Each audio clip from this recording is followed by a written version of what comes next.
The fourth day, Allah Azza wa Jal will grant victory to the Muslims and the enemy will be defeated. So there will be 4 days of battle somewhere in Bilad al-Sham. Now, this is a massive war that will take place before the Armageddon. Now the hadith goes on. This will be a battle the likes of which have never seen before. This is very terrifying. In human history, no battle has taken place that is more terrifying and more severe than that battle that will take place towards the end of times. And then Ibn Mas'ud said, and this is so powerful, and it's not Ibn Mas'ud, it is from the Prophet ﷺ, so much so that a bird that will fly over them will fall down dead. What will affect a bird in the heavens? Not swords. Something's going to happen that a bird in the heavens will be flying over, it will come down dead. And then the hadith goes on, out of a family of 199 will perish and 1 will survive.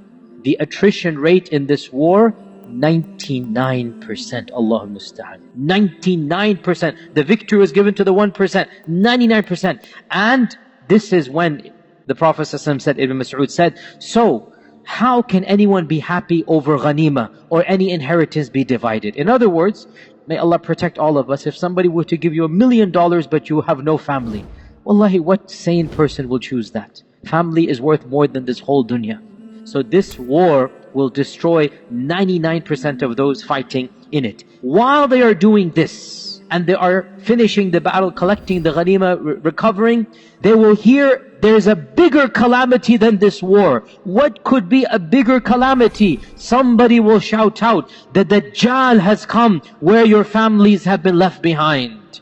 They will run, they will rush back to that land, and they will discover that it is a lie. It is not true. And in one hadith it is mentioned that they will send their 10 best horsemen to go verify that news. And then the Prophet ﷺ said, I know their names and the names of their forefathers and the colors of their horsemen, the colors of their horses, and they will be the best horsemen on the face of this earth. Now, does this mean we will go back to horses and swords?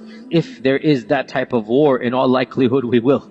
When nuclear weapons and whatnot and every side and whatnot, then we will go back to those days when there was no electricity and whatnot. We're going to go back to this. Or is it possible that when the Prophet is saying horse, he means a vehicle? This is also possible. It's not too much of a stretch, and Allah knows best. So this hadith mentions. Now, does this hadith mention the Mahdi? Yes or no?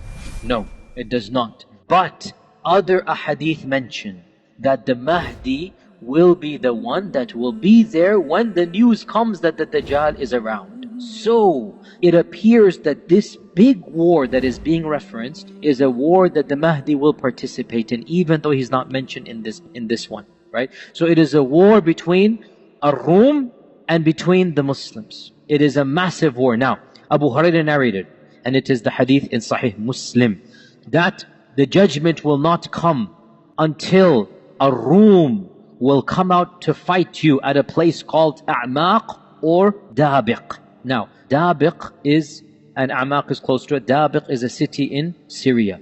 And the best of the people of earth from the city of Medina will leave Medina and fight against them. When they are getting ready for war, lining up for war, listen to this, very cryptic, the Romans will say to the Muslims, leave us with the group amongst you who have forsaken their religion. We want to fight them. The Muslims will say, La wallahi, we will never leave our brethren and will never abandon them to you. So the battle will rage on. The battle will rage on. 1/3 of the Muslims will retreat out of cowardice, and Allah will never forgive them. When the battle gets tough, they will flee. And the Prophet ﷺ said they will never be forgiven. 1/3 will be killed, and they will be the best of shuhada. And 1/3 will conquer. 1/3 will win. They will not be tested. Allah will bless them, and they will not be tested. And they, meaning that 1/3, will then conquer Constantinople.